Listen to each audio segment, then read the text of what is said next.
Where's your start? Okay. Jetpack is now freeware.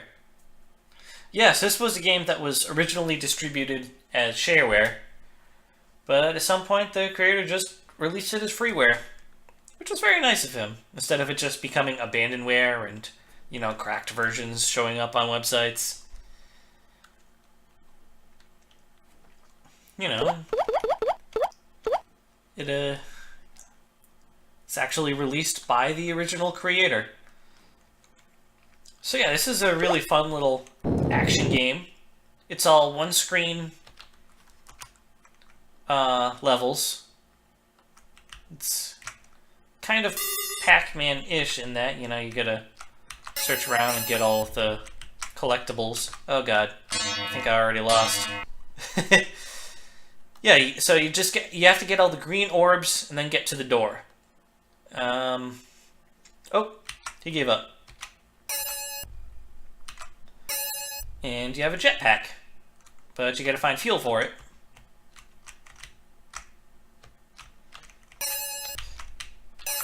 And you just kind of fly around the level, getting all the orbs. You have a phaser that can destroy brick, but the brick comes back after a little while.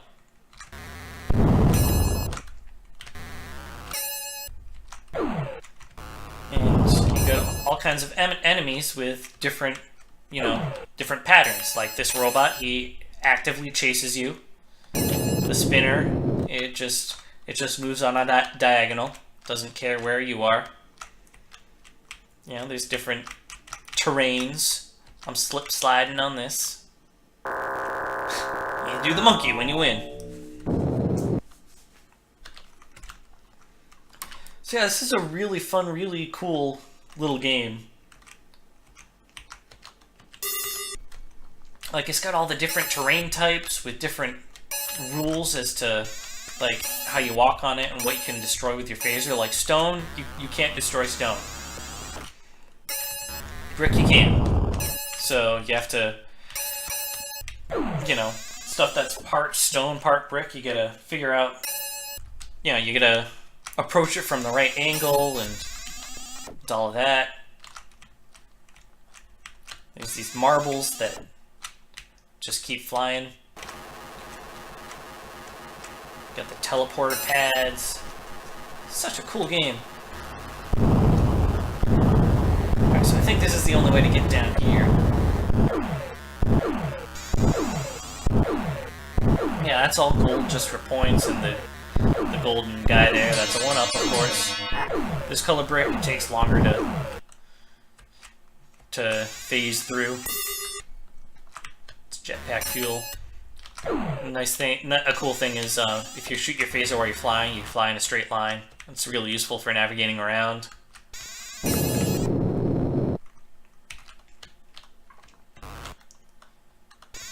Yeah, that's level 2. Moving right along.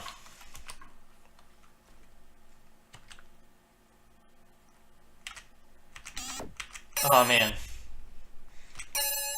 Got the marble worm chasing after me in this one. Oh god, where do I go? Oh, there's a hidden pathway through here.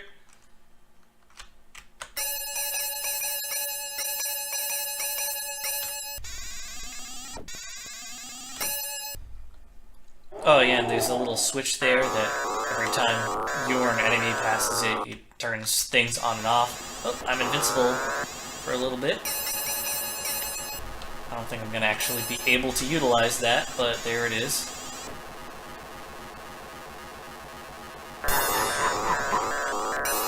So yeah, this level has a cool little design where the snake goes down that little path, and you know, depending on how it hits the switch, changes its path and changes which way it flies down. Oh god.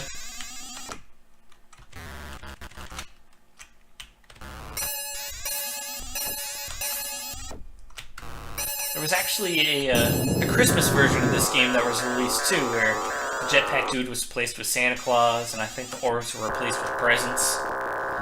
It That's a nice little touch. Might do that for a Christmas stream come December. This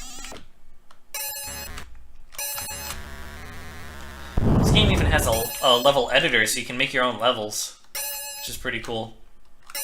Had a lot of fun playing around with that back in the day.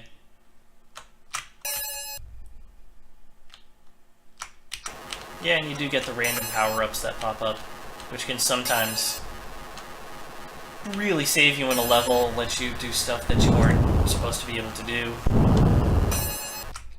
Like, there are some levels where you don't even get any jetpack fuel, you just have to jump around. But random fuel can occasionally show up, and that kind of trivializes the level, if you're lucky.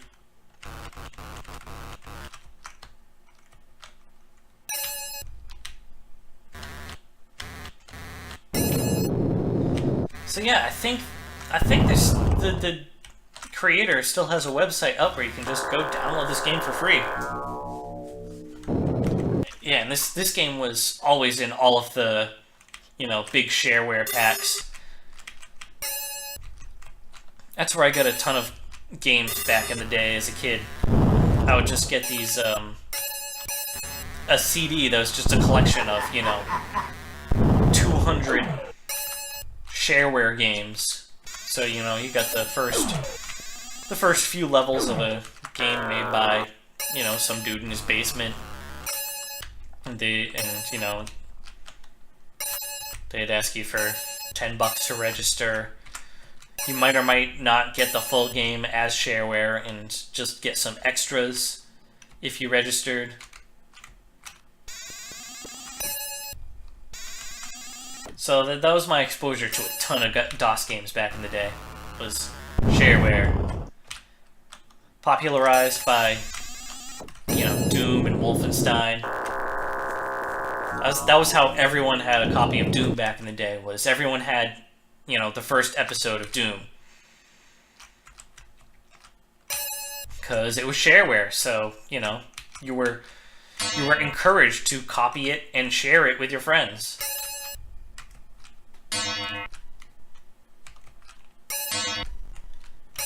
Not that I ever actually did that. I just happened to get all the CDs that and collections that happened to have Doom and stuff on it. Oh, here we go.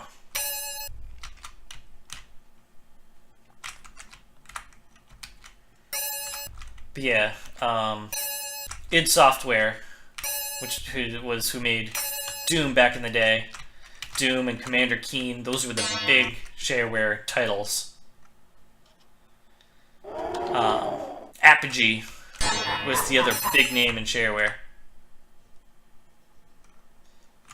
I might get to one or two Apogee games later on. I actually got, you know, during one of the big Steam sales, there's actually a collection of a bunch of Apogee games, like the full games, on Steam. So during one of the Steam sales, I just bought that, and there's some good games in there. Oh god, oh god, there we go. Escape from the 64. Why is it called 64? I do not know.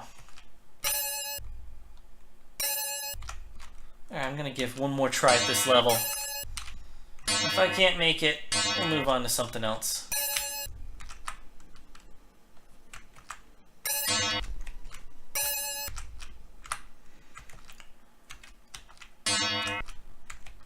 So yeah, shareware. That was how you got most of your games as a broke kid back in the 90s.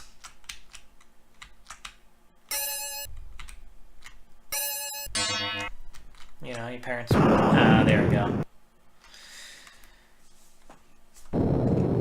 All right, that's enough for DOS games for now. Let's just switch it up to something I know a little better.